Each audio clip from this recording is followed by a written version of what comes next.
everyone, and welcome back to my kitchen. I am Chelsea, and today I'm going to let you in on a family secret. I'm going to show you how to make a 3-day, yes, you heard me right, 3-day sauce. So it's a tomato-based sauce that you can use for spaghettis and just all sorts of things, and I'll talk to you a little bit about that as we progress. But first, I'm going to show you just the initial setup for your sauce. So if we can pan over to our stovetop, you're going to need a nice Dutch oven to cook this in.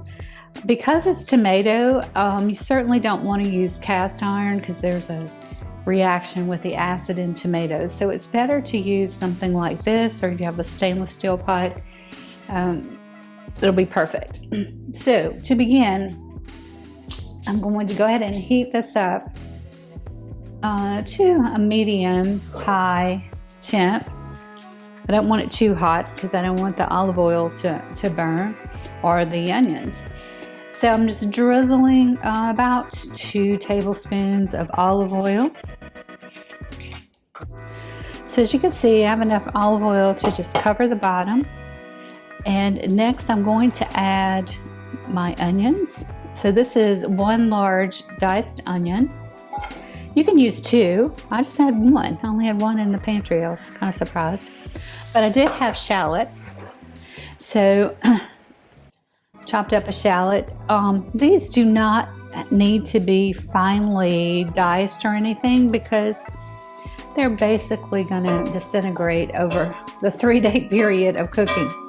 And you're like, 3 days? Oh my gosh. Well, it's a Monday afternoon and we're starting this.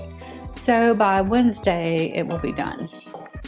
And you can actually, just cook it for 6 or 8 hours and it'll be good. But if you will let this slow cook on your stovetop for a couple of days and just tend to it, oh my gosh, you'll never buy jarred sauce again. So I'm going to let these onions and shallots cook until they become translucent.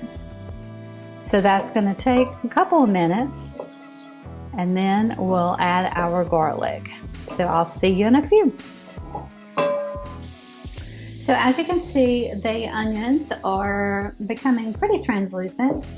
I'll cook them a little bit more. But I'm going to do something, and this is totally optional, but it will add flavor and it'll bring out the sweetness of the onions. I'm going to add some chunks of ham. I usually keep this when we make a ham for the holidays. I'll keep this in the freezer. So I'm going to add that to the pot, and it will just sweeten up those onions.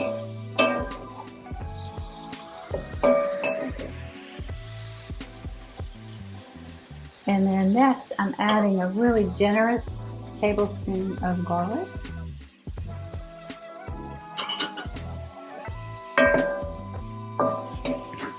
And I'll just let the aroma release in the garlic, about 30 seconds to a minute, stirring around.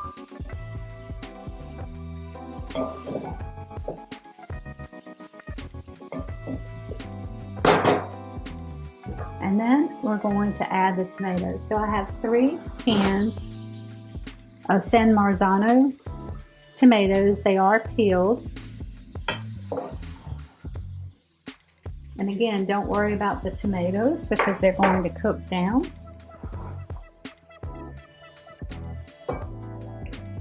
Everything just cooks down to nothing, disintegrates kind of. But, oh my gosh, you could just eat this sauce. Now we've got this beautiful tomatoes. I'm just going to stir this around, incorporate the onions.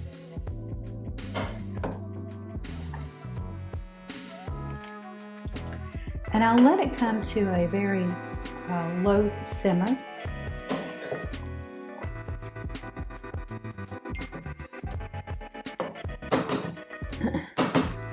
I may actually add a little salt here.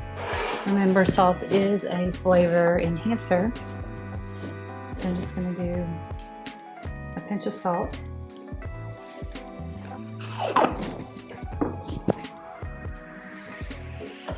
And stir.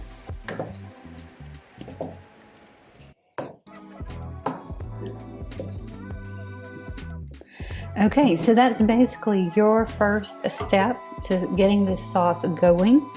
I'll let it come to a simmer, then I'm going to put the lid on and put it on very low heat. Actually, I'm going to move it to this back burner because it's not quite as intense as this front one. After it comes to a little simmer, then we'll just let it cook. I'll check on it occasionally, every couple of hours. When I just walk through the kitchen, I'll just come in and, stir it around. And, the tomatoes will start softening up a lot. But I'll just stir it and make sure that it's not sticking to the bottom. And then we'll add some more ingredients. So we will check on this in a couple of hours. I'll show you the progress and what yours should be looking like. And then we'll add some new things to it to add more flavor. Okay, so this has been cooking now for about 2.5 hours, and it's the perfect time to add some things. So let's just take a look at the sauce. The tomatoes are baking up already. And what I like to do, if you have a potato masher, I'll just go in and kind of mash down those tomatoes.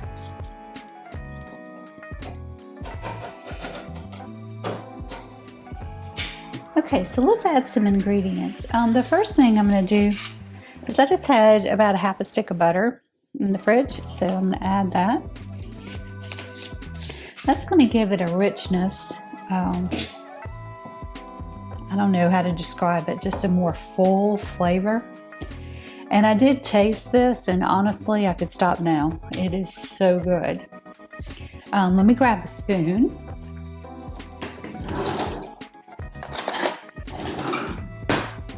The next thing I'm going to do is I've got some brown sugar. I'm just going to start with a heaping tablespoon, and that will cut down on the acidity of the tomatoes. And you can even sprinkle in a little baking soda if you want. What I like to do with this sauce is I just keep tasting it and see what I need. Does it need a little salt? Does it need butter? Does it need baking soda?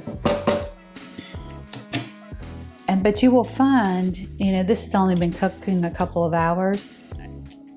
Tomorrow it's going to be a whole different sauce. It is going to taste fabulous. I've got some Cento tomato paste. I'm going to just put in about 1.5 tablespoons of tomato paste. I'm going to just turn the temperature up just a little bit because it really is on a low simmer. And then the final thing that I'm going to do right now is I went out to the garden and got some fresh herbs and washed them up. And so I'm just going to add a few things. This is fresh oregano, so I'm just going to strip down the leaves.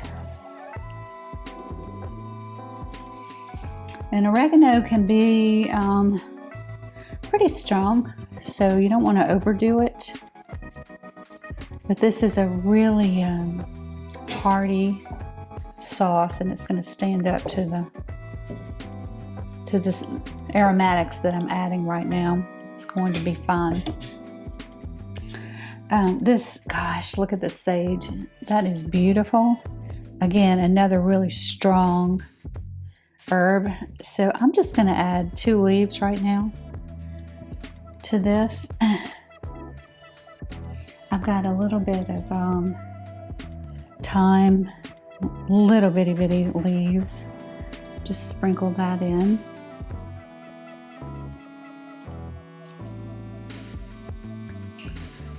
And again, I can't stress enough, thyme is your friend with this recipe.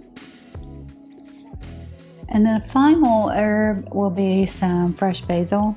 So I'll just pluck off a few leaves.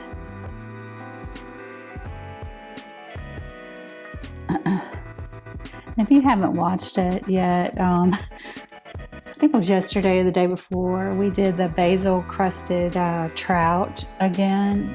Oh my gosh. So I will link the recipe below for my basil pesto. It is just fabulous and so easy to make if you have fresh basil in your garden like I do. And basil can kind of take over.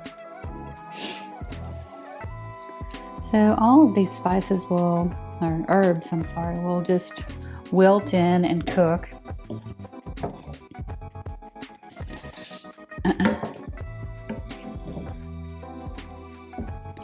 And now, same thing, I'm going to cover this up and just let it simmer for hours. I will come back probably about 6 o'clock, 2 hours, and just check it. If it starts really filling up the house with smells, I'll come in and check it and make sure that it's not burning or anything like that.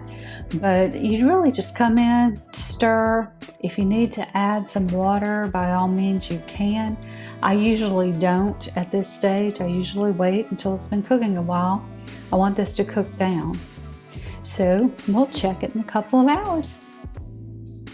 So here it is, the 3-day sauce. And it's been simmering on the stove top, and I'm checking it pretty often. I've added about 3 cups of water over the course of it simmering. And now, you can use it just like this over pasta. There's all sorts of uses for it, but what we're going to do is we made some meatballs, so I'm going to add them to the sauce and let them finish cooking, and that's going to be our dinner tonight. So I'll just put them in. Let me grab, and you just drop them down in the sauce. And we'll just let them cook. And I'll just let this simmer another 20 or 30 minutes, and just to make sure that the meatballs are cooked through and through. If you want to know how to make meatballs, I'll link that video in the description box below. I'm just stirring all this up. But that is your sauce. Now, if you don't like this thick, chunky sauce, you can actually put it in your blender once it's cooled and just thin it out, or you can use an immersion blender, which I have, but we kind of like the chunkiness, so I'm going to leave this one the way it is. And I just encourage you to try this. Once you taste the flavor, I promise you will not go back to a jarred sauce. And it's pretty easy. So there you have it. Thanks for watching. Give us a thumbs up if you like this kind of video. And I'm looking forward to your comments below. And I'll see you again soon.